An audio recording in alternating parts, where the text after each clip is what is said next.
2 থেকে 3 মিনিটের একটি ছোট গল্প শুনে যাবেন, আশা করি ভালো লাগবে। একটি ছেলে খুবই সাদাসিধা ছিল। সে একটি দোকানে চাকরি করত। ছেলেটির বেতন ছিল মাত্র 5,000 টাকা। ছেলেটির দোকানের সামনে দিয়ে প্রতিদিন একটি মেয়ে স্কুলে যেত। মেয়েটি প্রতিদিন বোরকা পরে যেত, কিন্তু প্রায়ই মুখটা খোলা থাকতো। একদিন হঠাৎ করে ছেলেটির নজর পড়লো মেয়েটির দিকে। এভাবে বেশ কয়েকদিন যাবার পর মেয়েটি বুঝতে পারলো ছেলেটি তাকে লক্ষ্য করে। মেয়েটিও বাঁকা চোখে ছেলেটির দিকে তাকাতে শুরু করলো। ছেলেটি মেয়ের চলাফেরা দেখে মুগ্ধ হলো। আফসোস করতে লাগলো, ইস, যদি আমিও আজ পড়াশোনা করতে পারতাম, তাহলে সাহস করে মেয়েটির সাথে কথা বলতে পারতাম। মেয়েটি বুঝতে পারলো ছেলেটি তাকে ভীষণ পছন্দ করে। তাই একদিন মেয়েটি ছেলেটির দোকানের পাশে দাঁড়িয়ে রইল। তখন ছেলেটি দুপুরের খাবার খাওয়ার জন্য দোকানের বাইরে আসে। সে চায়ের দোকানে গিয়ে 5 টাকার একটি রুটি খেয়ে পানি পান করে আসতে লাগলো। তখন মেয়েটি তার কাছে গেল। তুমি ভাত খেলে না, রুটি দিয়ে পেট ভরবে?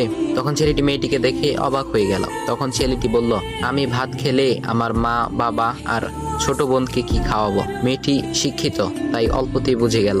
সে হাত ধরে বলতে লাগলো, তাহলে তুমি যে আমাকে পছন্দ করো, আমাকে কি খাওয়াবে? তখন ছেলেটি বলল, আমি তো তোমাকে আপন করে পাওয়ার জন্য দেখি না, কারণ সে যোগ্যতা আমার নেই। তবে এটা সত্যি যে তোমাকে দেখলে আমার খুব ভালো লাগে, তাই দেখি।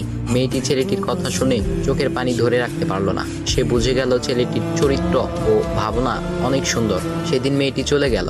বাসায় গিয়ে রাত্রিবেলা মেয়েটি অসুস্থ হয়ে পড়ল। পরে তাকে ডাক্তারের কাছে নিয়ে আসা হলো। বলা হলো মেয়েটার 2টি কিডনি নষ্ট হয়ে গেছে। তখন মেয়ের বাবা ফোন করলো তার বন্ধুর ছেলেকে, যার সাথে বিয়ে দেওয়ার জন্য সে পাগল। কিন্তু মেয়েটি তার বাবার পছন্দের ছেলেকে বিয়ে করতে রাজি না, কারণ সে ছেলেটি টাকা থাকলেও কি হবে, তার চরিত্র খারাপ, সে লোভী।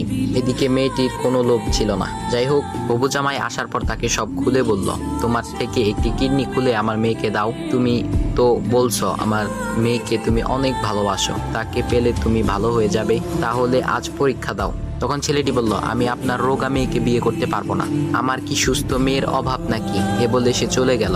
বাবা তখন কেঁদে কেঁদে মেয়ের কাছে সব খুলে বলল। মেয়েটি বলল, বাবা তুমি কেঁদো না, একটা পথ এখনো আছে, আমাদের সামনে মোড়ে বড় একটা দোকান আছে না, তুমি সেখানে যাও। সেখানে যে তাইয়ুব নামের একটা ছেলে আছে, তাকে নিয়ে আসো, আমার কথা বলো। তখন মেয়েটির বাবা ছেলেটিকে